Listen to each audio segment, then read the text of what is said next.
নমস্কার, দেখছেন রিপাবলিক বাংলা। জেলার যাবতীয় খবর নিয়ে শুরু করছি জেলা সদর। আপনাদের সঙ্গে রয়েছি আমি পৌলমী। মুর্শিদাবাদের হিংসার ঘটনার দিকে আমাদের নজর রাখতে হবে, কেননা মুর্শিদাবাদের হিংসার ঘটনায় হাইকোর্টে তৈরি করা যে অনুসন্ধান কমিটি, সেই অনুসন্ধান কমিটি বহিরাগত যে তত্ত্ব, সেই তত্ত্বটাকে পুরোপুরি নস্যাৎ করে দিল। যারা হামলা চালিয়েছিল তারা কালিয়াগঞ্জ, বিজয়তলা এবং এক স্থানীয় জায়গা থেকে এসে তারা হামলার ঘটনার সঙ্গে যুক্ত ছিল। এমনকি স্থানীয় যে তৃণমূল কংগ্রেসের কাউন্সিলর মেহবুব আলম, তার নেতৃত্বেই হামলা চালানো হয়েছিল, তার নেতৃত্বেই দুষ্কৃতীরা তাণ্ডব চালিয়েছিল। আর সেই সমস্ত দৃশ্য দেখার পরেও কার্যত নিষ্ক্রিয় ছিল এই পুলিশ। একের পর এক বিস্ফোরক অভিযোগ উঠে আসছে হাইকোর্টে তৈরি করা অনুসন্ধান কমিটির এই রিপোর্টে। দেখুন,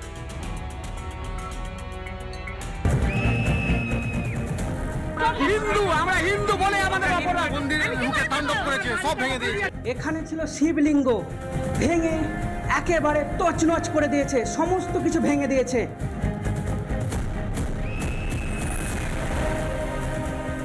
ওয়াকফ প্রতিবাদের নামে অরাজকতা। হাইকোর্টে তৈরি কমিটির রিপোর্টে একের পর এক বিস্ফোরক তথ্য।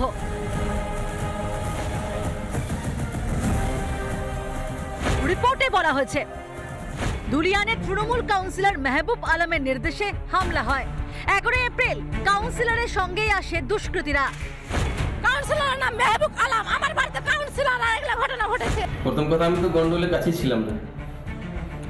যে গন্ডগোলের কথাটা বলেছে সেটা বেদবনের কথা। তো আমি বেদবনের তখন তো ছিলাম না, আমি ছিলাম তখন আদাপাড়াতে। এর আগে হিংসার সময় ধুলিয়ানের 16 নম্বর ওয়ার্ডের সেই তৃণমূল কাউন্সিলর কি বলেছিলেন শুনুন। বেদবনের গ্রামের ভিডিওটা, বেদবনের গ্রামের ভিডিও, মন্দির, তারপরে পিছনে বাড়ি সব চেনা যাচ্ছে। হ্যাঁ, আমি নিজে তো গেছি, দেখেছি, আমার কাছে ভিডিও আছে। তাহলে ভিডিওটা তাহলে ফেক না? না, ভিডিও ফেক। ওটা বেদবনের গ্রামের ভিডিও তাহলে অবশ্যই।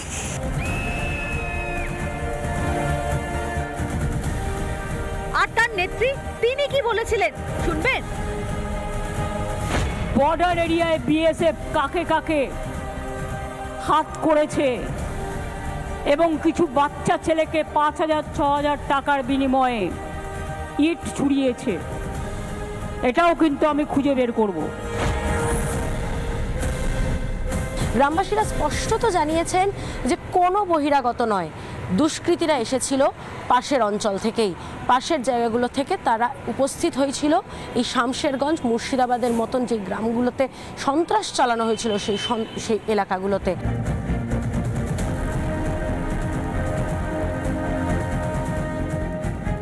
বেশ কয়েকদিন ধরেই চলেছিল মুর্শিদাবাদের হিংসা। মমতা বন্দ্যোপাধ্যায়ের পুলিশ প্রশাসন তারা কি জানতেন না যে ওয়াকফ আইনের বিরোধিতার নামে এই ধরনের তাণ্ডব চলতে পারে? যদি জানতেন তাহলে কেন তারা পদক্ষেপ নেননি?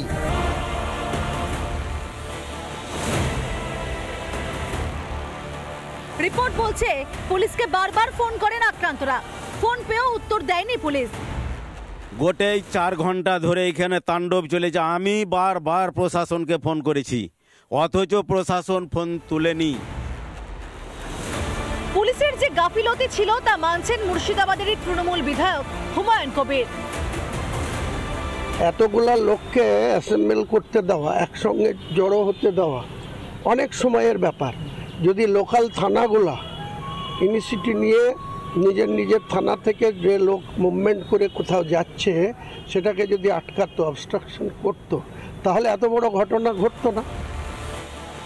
শুধু বেদবনাতে 113টি বাড়ি ক্ষতিগ্রস্ত হয়। বেছে বেছে হিন্দুদের বাড়িতে পেট্রোল দিয়ে আগুন ধরানো হয়।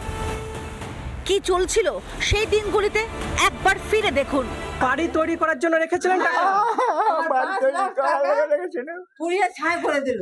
দেখতে পাচ্ছি একেবারে 5 লাখ টাকা পুড়ে গেছে, পুড়িয়ে দেওয়া হয়েছে। সেই সব আতঙ্ক নাকি এখনো কাটেনি মুর্শিদাবাদের গ্রামে গ্রামে। রিপোর্টে বলা হয়েছে এখনো আতঙ্কে অনেক মহিলা, বাড়িতে থাকতে চাইছেন না অনেকেই। বিএসএফ সরলে ফের হামলার আশঙ্কা রয়েছে গ্রামবাসীদের মনে। কোথাও ভুল ভ্রান্তি হয়েছে, আর আগামী দিনে এই ধরনের ঘটনা যেন আমাদের না ঘটে তার জন্য আমরা জায়গাতে পিস মিটিং হচ্ছে, কমিটি তৈরি করছি। আগামী দিনে আমাদের এই ভুলগুলা থেকে শিক্ষা নিয়ে সামনের দিনে যেন আমাদের শান্তির বাংলাকে যেন অশান্তি না করে। কিন্তু এগুলো কি স্রেফ ভুল? ভুল স্বীকার করে কি সব দায় ছেড়ে ফেলা যায়? মুর্শিদাবাদের হিংসার রিপোর্ট প্রকাশ্যে আসতেই আরও একবার মুখ পুড়েছে শাসকের। 26-এর ভোটের আগে যা তীব্র অস্বস্তিকর। রিপাবলিক বাংলা। অর্থাৎ বাইরের কোনো দুষ্কৃতি নয়, তারা এখানের অর্থাৎ স্থানীয় বাসিন্দারাই এইভাবে মুর্শিদাবাদে হিংসার ঘটনা ঘটিয়েছিল। এর মাঝেই মুর্শিদাবাদের ভরতপুরে আগ্নেয়াস্ত্র সহ একজনকে গ্রেপ্তার করা হয়েছে। তার কাছ থেকে উদ্ধার করা হয়েছে 2টি বিদেশি আগ্নেয়াস্ত্র, কার্তুজ এবং বিস্ফোরক তৈরির বেশ কিছু সরঞ্জাম। এই ঘটনায় একজনকে গ্রেপ্তার করেছে ভরতপুর থানার পুলিশ। ধৃতের নাম কালাম শেখ, সুনিয়া গ্রামের বাসিন্দা। ধৃত এই কালাম শেখ ঘটনার সঙ্গে আরও কেউ জড়িত রয়েছে কিনা তা কিন্তু খতিয়ে দেখছে পুলিশ। ইতিমধ্যেই দফায় দফায় জিজ্ঞাসাবাদ করা হচ্ছে এই ধৃত কালাম শেখকে।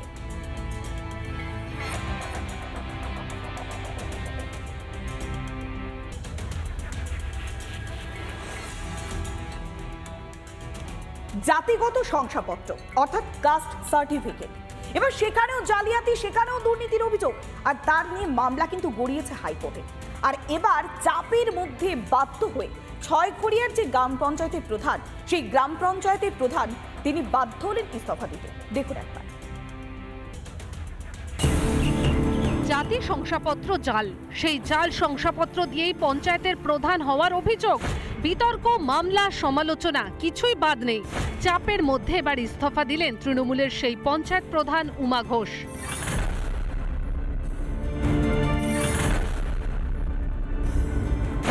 উত্তর 24 পরগনার ছয়ঘরিয়া গ্রাম পঞ্চায়েতের তৃণমূলের প্রধান ছিলেন উমা ঘোষ। তার বিরুদ্ধেই ওঠে জাল জাতি শংসাপত্রের ব্যবহারের অভিযোগ।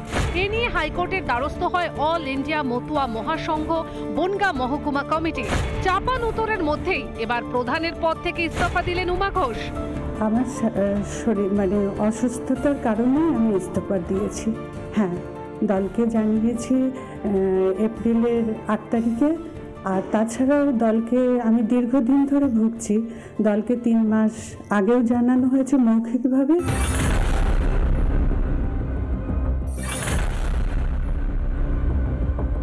দলকে জানিয়েই উনি পদত্যাগ করেছেন। শারীরিক অসুস্থ, এসসি নিয়ে যেটা আপনারা বলেছেন কার্ড নিয়ে, এগুলো কোর্ট ম্যাটার, এগুলো এর মধ্যে সব ম্যাটার করে না। আমরা যা খবর পেলাম তাতে অনেকদিন আগেই নাকি রিজাইন দিয়েছি এবং 3-4 মাস ধরে নাকি উনি অসুস্থ, সত্যি মিথ্যে বলতে পারবেন। কিন্তু পাশাপাশি এটাও ঠিক, হাইকোর্টে একটা কমপ্লেন হয়েছে 5 জনের নামে। ইস্তফার জন্য শারীরিক অসুস্থতার কথা বলছেন উমা। একই সুর তৃণমূলের, পদ থেকে ইস্তফা দিলেও তো অভিযোগ মুছবে না। রিপাবলিক বাংলা। ফেব্রুয়ারির পর এবার মে, আত্রেই নদীর বাঁধে বারবার বিপর্যয়ের ঘটনা ঘটছে।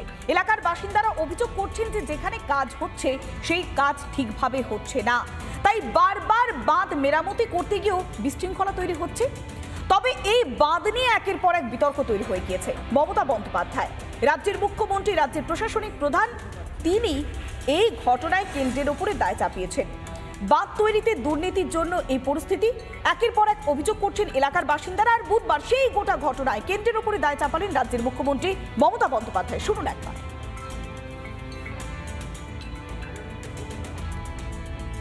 দক্ষিণ দিনাজপুরে আত্রেই নদীর যে বাঁধটা ভেঙেছে, আপনাদের বুঝতে হবে আমাদের কাজটা প্রবলেম হয়েছে তার কারণ ওখানে একটা অনেক 4-5 বছর আগে আমাদের একটা বর্ডার কান্ট্রি, আমি নাম বলছি না, 2টো কান্ট্রি মিলে একটা ড্যাম তৈরি করে। সেটা আমরা বারবার ভারত সরকারকে জানিয়েছি। পরে আত্রেই নদীর জল ওখানকার সাধারণ মানুষ পায় না, বালুরঘাটের মানুষ, দক্ষিণ দিনাজপুরের মানুষ। ফলে আমরা যেটুকু কাজ করতে যাচ্ছি খুব লিমিটেড। তা সত্ত্বেও যেটা ভেঙেছে তার জন্য শাস্তিমূলক ব্যবস্থা নেওয়া হয়েছে, এনকোয়ারির অর্ডার দেওয়া হয়েছে এবং কাজটা ইমিডিয়েট করার কথা বলা হয়েছে। আত্রেই নদীর বাঁধ বিপর্যয় নিয়ে মমতা বন্দ্যোপাধ্যায় কেন্দ্রের উপরে দায় চাপিয়েছেন। আর এবার দেখুন, রীতিমতো আইনকে বুড়ো আঙুল দেখিয়ে চলছে অবৈধভাবে পুকুর ভরাটের কাজ। কোন জায়গা না, বাঁকুড়ার জয়পুর, যেখানে হাটতলা বিডিও অফিসের কাছে একেবারে পুকুর ভরাট করে সেখানে অবৈধভাবে স্থায়ী নির্মাণ চলছে। যখনই বিষয়টি জানাজানি হয়, এলাকাবাসী তৎপর হয়, তড়িঘড়ি ঘটনাস্থলে আসে ভূমি এবং ভূমি সংস্কার দপ্তরের আধিকারিকরা। বন্ধ করে দেওয়া হয় সেই কাজ। এই মুহূর্তে রয়েছে বাঁকুড়া জয়পুর ব্লকের জয়পুর যে হাটতলা রয়েছে, সে হাটতলার রাস্তার ঠিক পাশে একটা পুকুরের মধ্যে, আর যে ছবিটা আমি তুলে ধরছি যে সেই পুকুরের ওপর পাকা কনস্ট্রাকশন তৈরি হচ্ছে।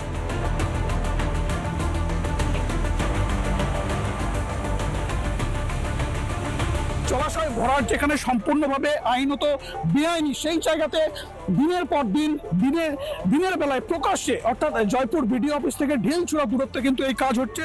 আমার 46 ফুট পার আছে, আপনার 18 শতক হচ্ছে আপনার পুকুর জল ঘর আছে। আমি আমার পাড়টা বেঁধে আমি ঘরটা করছি। আমি মালিক, আমি জায়গার মালিক, সবের মালিক। এই অভিযোগটা যারা করছেন, তৃণমূলের একাংশ করছেন, বিজেপি করছেন, এবং এখানকার জয়পুর ব্লকের পঞ্চায়েত সমিতির বন ও ভূমি কর্মাধ্যক্ষ তিনিও কিন্তু অভিযোগ করছেন যে এই অবৈধ কাজ তিনি কোনো রকম ভাবে মেনে নেবেন না। আমরা ওটা এন্ট্রি করে দেখবো, যদি হয় তাহলে আমরা আইনানুগ ব্যবস্থা নেব। না, জলাশয় ভরাট করে করা যায় না। আইনানুগ যা ব্যবস্থা সে পুরনো অবস্থায় ফেরত দেবে, যেটা আগে যেটা হয়েছিল সেভাবে ফেরত দিয়ে দেবে।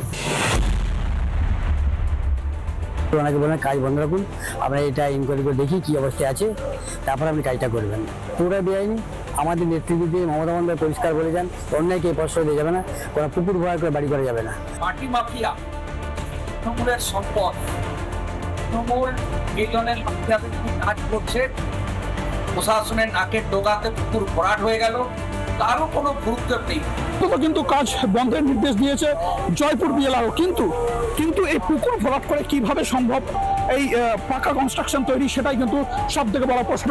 বাঁকুড়া জয়পুর থেকে মিনময় পান, রিপাবলিক বাংলা। এবার দেখাবো দক্ষিণ 24 পরগনার ঘোড়ামারার ছবি, যেখানে প্রায় 10,000 ভোটার রয়েছে। তাদের মধ্যে ভোটার রয়েছে 5,000 আর 10,000 মানুষজন সেখানে বসবাস করছে। তবে এখানে প্রশ্ন যে তারা এতদিন পরিষেবা থেকে বঞ্চিত হচ্ছেন। 10,000 মানুষ বসবাস করছেন, 5,000 ভোটার থাকার পরেও কেন তারা পরিষেবা থেকে বঞ্চিত হচ্ছেন? সুন্দরবনের এই বিচ্ছিন্ন দ্বীপটিতে যাতায়াত, রাস্তা, পানীয় জল থেকে ভাঙন, সমস্যা অনেকটাই। এখানেই পরিদর্শন করলেন জেলা শাসক সুমিত গুপ্তা। আবাস থেকে পানীয় জল যোগাযোগের মাধ্যম হিসেবে ভেসেল বা লঞ্চ চালু করা যায় কিভাবে, তা নিয়ে আলোচনা করলেন। জানি তুঙ্গে উঠেছে শাসক বিরোধী চর্চা। মহাশয়ের কাছে আমাদের দাবি রেখেছি যাতে নদী ভাঙন রোধ করা যায়। আমাদের প্রধান সমস্যা যাতায়াত ব্যবস্থা। আমাদের কোনো জেটি নেই, ভ্যাসেল বা লঞ্চ দিয়ে আমাদের যাতায়াত ব্যবস্থা উন্নত করা যায়। আমরা জেলাশাসক মহাশয়ের কাছে আবেদন রেখেছি। সুন্দরবন উন্নয়ন মন্ত্রী উনি জানেন যে ঘোড়ামারার অবস্থাটা কি। 4 বছর ধরে উনি কিন্তু কোনো নদী বাউন্ডারির আশ্বাসও দিতে পারছেন না। আজকের জেলা শাসককে নিয়ে যেতে হচ্ছে, যার 8 মাস পর ইলেকশন, সেই ইলেকশন কমপ্লিট করার জন্য জেলা শাসককে নামাতে হয়েছে ঘোড়ামারাতে। ভাঙ্গন নিয়ে আমাদের ইরিগেশনে এক্সিকিউটিভ সাহেব অলরেডি গেছেন। ডিপার্টমেন্টের চিন্তা ভাবনা কিন্তু ঘোড়ামারার পর অনেক দিন ধরেই আছে। এখনই আমরা ওখানে একটা রিং বাঁধ, ওনারা আজকের ভোট আসছে বলে ডিএম স্যার নিজে গিয়ে এই সমস্ত প্রতিশ্রুতি দিচ্ছেন আর মন্ত্রী স্যার দিচ্ছেন। ঘোড়ামারাতে প্রায় দেখুন না 10,000-এর উপরে মানুষ বসবাস করে। এতগুলো মানুষ, তাদের জীবন বিপন্ন প্রায়। ঝড় এলে পুরো ঘোড়ামারা দ্বীপের মানুষজনকে অন্য রেফার করতে হয় বা ট্রান্সফার করতে হয় রাখার জন্য। তো এই সমস্ত দিক বিবেচনা করা উচিত সরকারের। জেলা শাসক এসছেন, তিনি দেখেছেন সরকারি বিভিন্ন প্রকল্প পৌঁছে দিয়েছেন মানুষের কাছে, সেগুলো সঠিকভাবে তদারকি হচ্ছে কিনা তিনি দেখেছেন। তাই বিরোধীর কথা বলুক, কিন্তু মানুষই তার বিচার করবে আগামী দিনে। ঘন্টার পর ঘন্টা হাওড়া স্টেশনে বসে রয়েছেন যাত্রীরা। একাধিক ট্রেন বাতিল করা হয়েছে, একাধিক রেল পরিষেবা ব্যাহত হচ্ছে। বিশেষ করে দক্ষিণ পূর্ব শাখার গুরুত্বপূর্ণ প্রান্তিক স্টেশন হিসেবে সাঁতরাগাছিকে গড়ে তোলবার লক্ষ্যে ঠিক এপ্রিল মাস থেকে নতুন করে রেল ইয়ার্ড তৈরি করা হচ্ছে। তার জেরে বুধবারও ব্যাহত হচ্ছে রেল পরিষেবা, আর তার মাঝে ভোগান্তি বাড়ছে যাত্রীদের।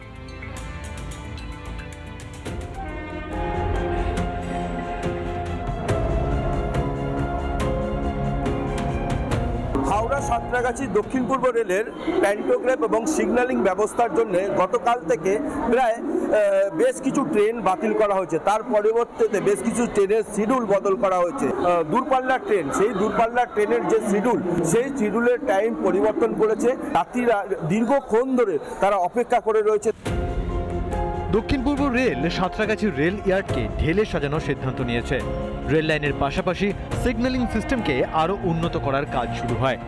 গত 18ই মে এই কাজ সম্পূর্ণ হওয়ার কথা ছিল, কিন্তু কাজ শেষ হওয়ার পরেও নন ইন্টারলকিং সিস্টেম সঠিকভাবে কাজ না করার ফলে সোমবার থেকে সমস্যা দেখা দেয়। আমরা এই যে ভোগান্তি হচ্ছি, এসেছি, এবার রুগী নিয়ে যাচ্ছি, আরও সমস্যা তো আমাদের। অনেক লোক আছে, অনেক লোক আছে। নবদ্বীপ থেকে আসছি, চেন্নাই যাব। আমার একটু প্রবলেমের জন্যই, ডাক্তার দেখানোর জন্যই যাওয়া। 12 ঘন্টা লেট পুরোপুরি। লোকাল ট্রেনের পাশাপাশি দূরপাল্লার ট্রেন দেরিতে চলাচল করে। মঙ্গলবার পরিস্থিতির অবনতি হয়, দেরিতে ছাড়ে বহু মেল এক্সপ্রেস ট্রেন। গরমে হাঁসফাঁস অবস্থায় হাওড়া স্টেশনের নিউ কমপ্লেক্সে কার্যত আটকে পড়েন যাত্রীরা। চরমে যাত্রী দুর্ভোগ। আরও কত সময় লাগতে পারে সেই নিয়ে কিন্তু দুশ্চিন্তায় যাত্রীরা। হাওড়া থেকে প্রসেনজিৎ অধিকারী রিপোর্ট, রিপাবলিক বাংলা। এবার একটু আপনাদের উত্তরবঙ্গের ছবিটা দেখাবো। উত্তরবঙ্গের উত্তর সিকিমের বিভিন্ন জায়গাতে ভূমিধস, তাতে গ্যাংটক যাওয়ার যে রাস্তা, সেই রাস্তা পুরোপুরি অবরুদ্ধ হয়ে গিয়েছে। বহু পর্যটকরা আটকে রয়েছেন, মানুষজন সেখানে কার্যত চরম সমস্যার মধ্যে পড়েছেন। রাস্তাতে আটকে রয়েছে একের পর এক গাড়ি। যুদ্ধকালীন পরিস্থিতিতে চলছে ধস সরানোর কাজ। প্রয়োজন ছাড়া এই রাস্তা ব্যবহারে নিষেধাজ্ঞা জারি করা হয়েছে প্রশাসনের তরফে, কেননা লাগাতার বৃষ্টি পাহাড়ে, আর সেই বৃষ্টির জেরে উত্তর সিকিমে একাধিক জায়গায় ভূমিধস।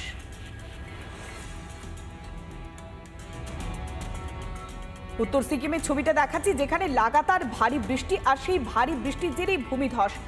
একাধিক জায়গায় পর্যটকরা আটকে পড়েছেন। গ্যাংটক যাওয়ার রাস্তা পুরোপুরি অবরুদ্ধ হয়ে গিয়েছে। তবে এই মুহূর্তে প্রশাসনের পক্ষ থেকে বারবার বলা হয়েছে প্রয়োজন ছাড়া বাড়ির বাইরে না বেরোনোর জন্য।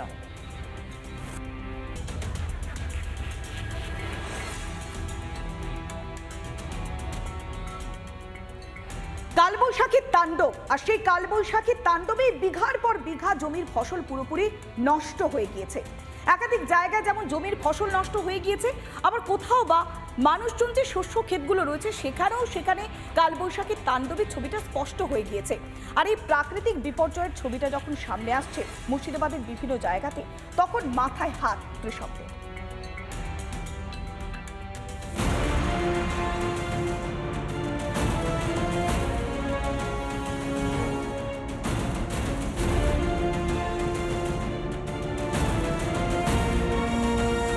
এই যে পাটের জমি, এই পাটের জমির পাটের যে ডগা, সেই ডগা ঝড়ে ভেঙে পড়েছে।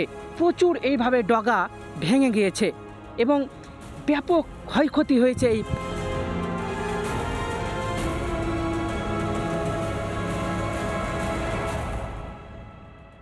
বিঘের পর বিঘে পাটের জমিতে এইভাবে ব্যাপক যে ঝড় বৃষ্টি হয়েছে, তার ফলে কিন্তু পাট গাছ একেবারে হেলে পড়েছে।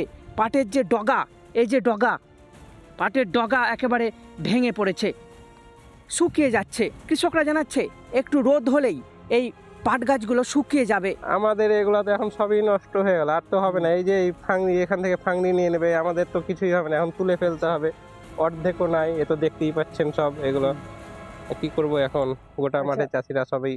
1 বিঘা পাট চাষ করতে কিরকম খরচ হয়েছিল? মোটামুটি আপনার 1 বিঘে পাটে 13 থেকে 14,000 খরচ, একবারে বোনা থেকে ছাড়া পর্যন্ত।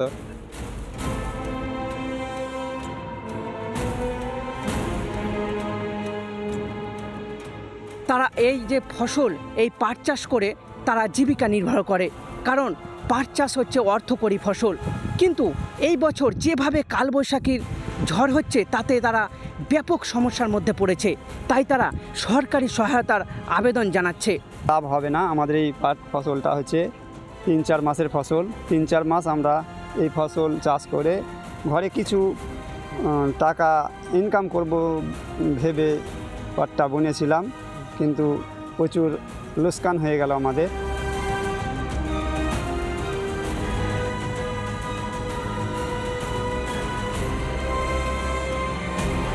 মুর্শিদাবাদ থেকে সৌমিত্র দাস, রিপাবলিক বাংলা।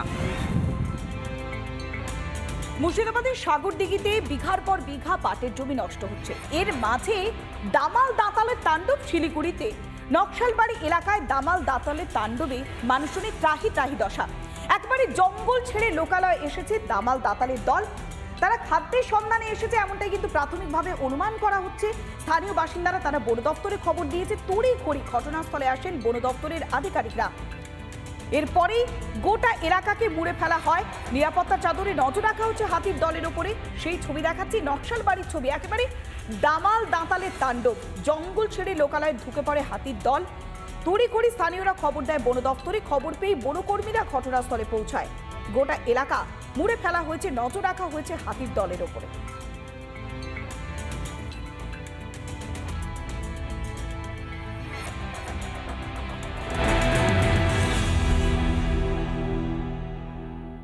নানা ধরনের কন্টেন্ট দেখার জন্য লাইক করুন, শেয়ার করুন আমাদের ফেসবুক পেজ, সাবস্ক্রাইব করুন আমাদের ইউটিউব চ্যানেল।